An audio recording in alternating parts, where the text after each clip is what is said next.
Masya Allah. So, pasensya na po kayo sa aming mga Ustad. Mababa po ang luha niyan, ano po.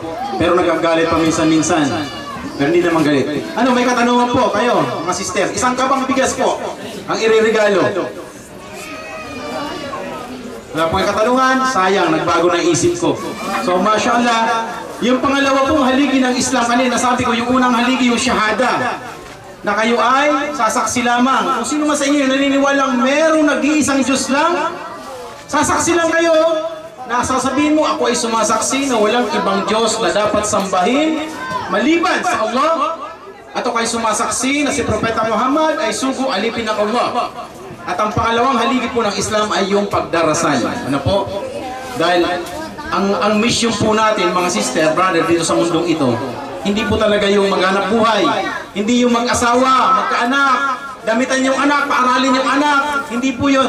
Ang pinakang mission talaga natin sa mundong ito ay sumamba sa tagapaglikha. Sumamba.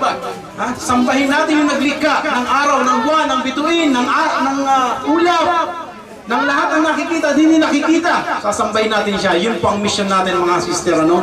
So tawagin natin sa pagtagapagsalita. Kanyang tatalakayin ng... Pasensya na kung nakakalimutan ko yung kanyang ano eh.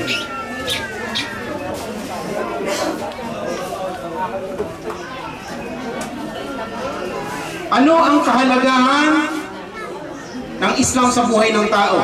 Ha? Ito po yung tatalakayin ng ating kapatid. Isa po yung balik Islam din. Dating Kristiyano, dating Katoliko, Ali Blanquer, inshallah. Palitapad din mo siya.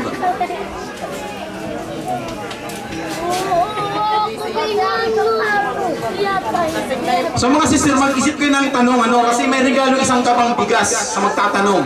Ha? Isang kaban. Ha? Kaya mag-isip na kayo ng tanong mamaya. Ha? Oo. Wala naman yung sa kaban. Isang kaban nga, sister, hindi pwede kami magloko. Hindi kami pwede magloko. Pinagtatanong kayo, ayaw nyo, sinasabi nyo na wala naman. Meron pong, ayun o, hindi nyo nakikita? Allah, paano siya umat?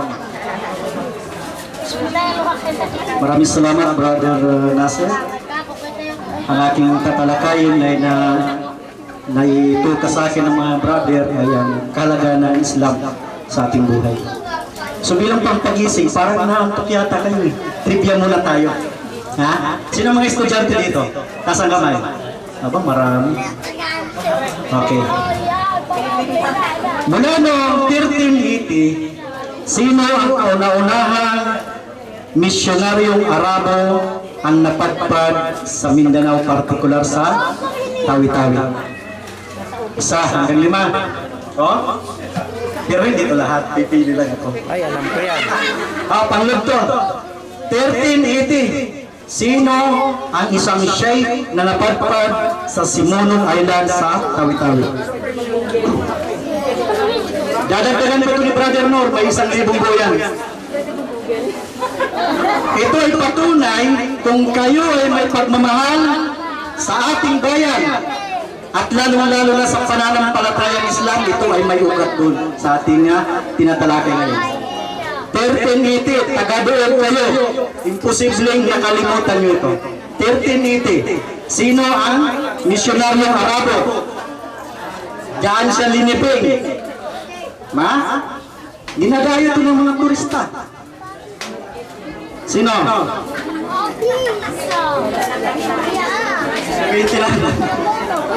Sino? O kahit Muslim yung may alam para mabuhay sila. Mabuhay yung antok nila. 1380 ato brother. Masya Allah. 1380. Brother, ano pangalan mo? Salih. Okay. Kailangan itama mo para sa ating tagapakinig para may malaman sila. Ustad si Sarit Makdum. Si Ustad, si Sheikh Sarit Makdum, isang Arabong misyonaryo. Ha? Isang Arabong misyonaryo. Bro, baka makalimutan ko pa bro. 20 lang sana yung ibibigay ko, kaya lang natuwa ako eh. Pangalawa, ano ang tunay na pangalan ni Sultan Kudarat? Ano ang pangalan, totoong pangalan ni Sultan Kudarat? Kung talagang mahal na mahal nyo ang ating mga ninuno, at hindi nyo iniiwan ang pananampalataya nila, dapat hindi nyo iniiwan ito. Dahil nandyan yan sa inyong pag-aaral, lalo sa mga estudyante. Ha? Challenge ito sa inyo. Challenge. Kinakalimutan natin ang sariling atin ng mga kultura o mga history. Ano ang totoong pangalan ni Sultan Kudarat? Isa, dalawa, tatlo. Sayang din to. Ang totoong pangalan ni Sultan Kudarat ay si Muhammad Dipatuan Kudarat. Ha? Ano ang kanilang pinaglaban sa ating bansa? Mga kapatid, ipinaglaban nila ang La ilaha illallah. Walang ibang Diyos na dapat sambahin maliban sa Allah. Dugo at buhay ang kanilang ipinaglaban upang ang mananakot, upang ang katuroang ligaw sa ating bansa ay hindi umiral. Ha? Sinasayang natin. Bakit hindi natin ipagpatuloy ang pananampalataya ng ating mga ninuno? Kami ay mga balik Islam. Kami rin ay nagmamahal ngayon. Dahil nang malaman namin ang Islam, talagang ito'y napakagandang relihiyon. Isa po akong Bisaya sa Waray Leyte. Kailan lang din ako nagbalik Islam. So mga kapatid, ano ba ang kalagahan ng Islam sa ating buhay? Bakit kailangan natin ng Islam sa ating buhay? Dahil tulad ng unang nagpaliwanag, dahil ito nga yung batas, ito yung panuntunan, ngunit kailangan sapat ba yung katawagan o isalita lang natin yung Islam, yung kapayapaan? Mayroon po ito sa loob. Kailangan malaman natin kung ano yung kalooban ito. Ha? Una-una, batas ng Allah. Walang ibang Diyos, walang kikilalanin Panginoon. Siya lamang. Kaya nakalimutan ko muna ang pagbibigay ng papuri sa Kanya. Ako'y sumasaksi na walang ibang Diyos na karapat-dapat sambahin maliban sa Allah. Siya ang Panginoon ng lahat-lahat ng mga nilalang. At ako rin ay sumasaksi na si Muhammad ay huling sugo at propeta ng Allah. So yun mga kapatid, kailangan natin yung totoong pamantayan, totoo yung relihiyon. Dahil lahat yan may totoo.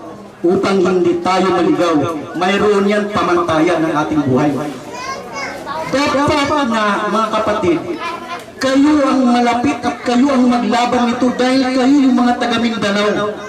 Kayo, sa inyo sumibol ang mga ninuno na ito.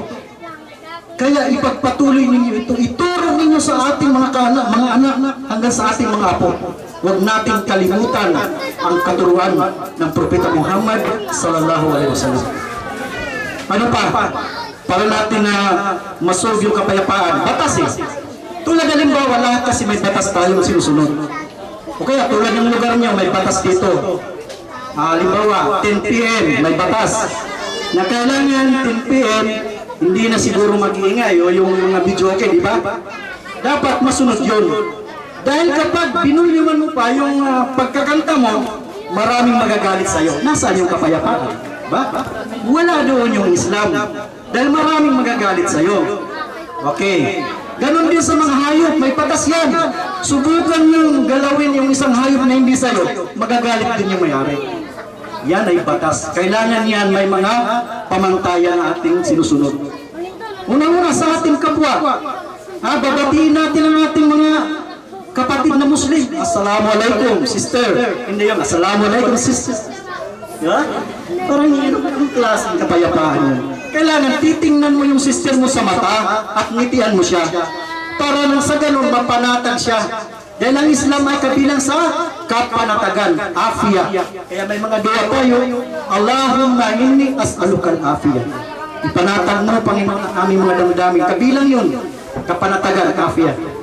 Mga kapatid. Kaya nagtataka lamang ako, ang lugar niyo ba may mga kalalakihan? Bakit puro kayo mga kababayan dito?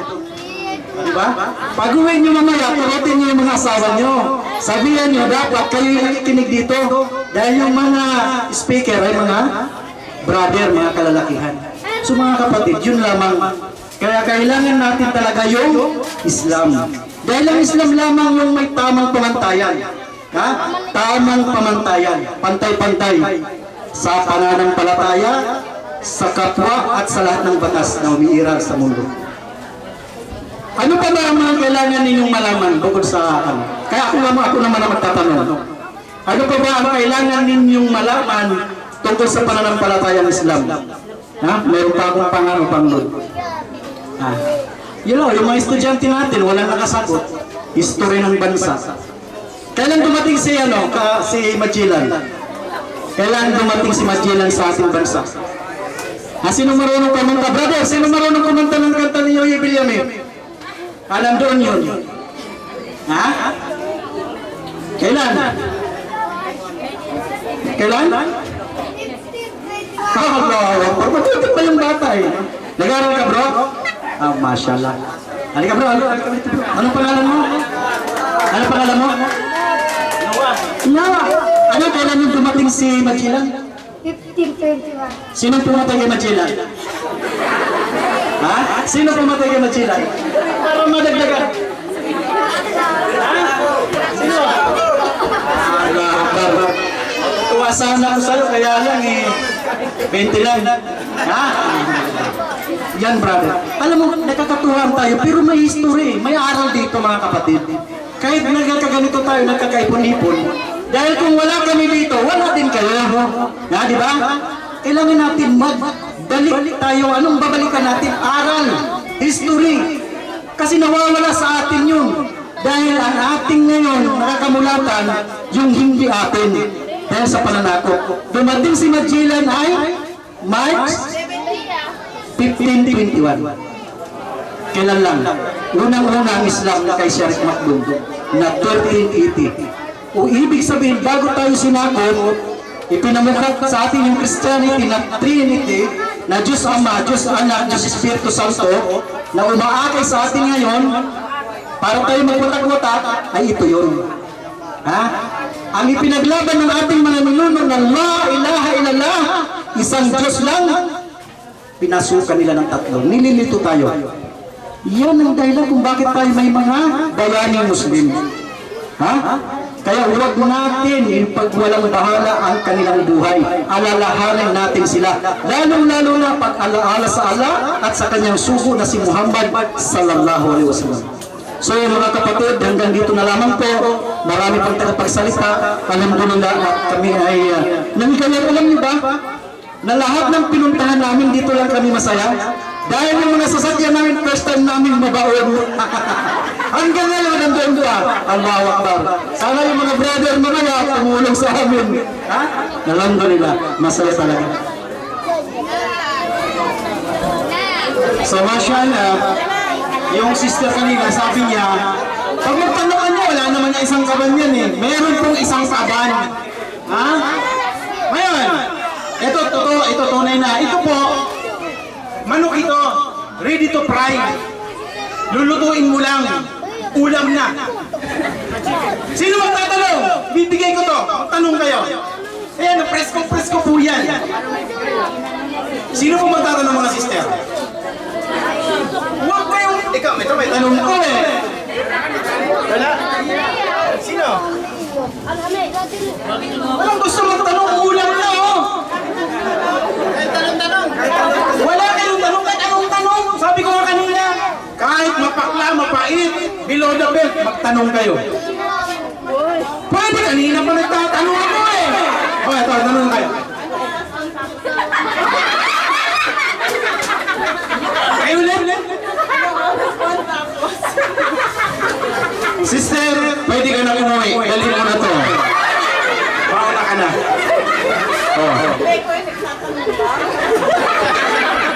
Binibigay ko nga ito sa magtatanong kaya sa iyo to.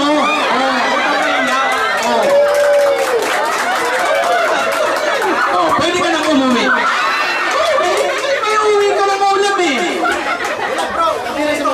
Ha? Sino ba? Sino ba gusto magtatanong? Marami pa to. Sino ba? Ulam! Pag bibilhin nito magkano? Dito libre magtatanong ka lang. Subhanallah, ayaw nyo pa magtanong. Pag umalis mo kami dito, wala na kayong mapagtatanungan. Maliban lang sa imam. Wala nang ibibigay sa imam. Wala? Wala magtatanong? Takto, wala talaga.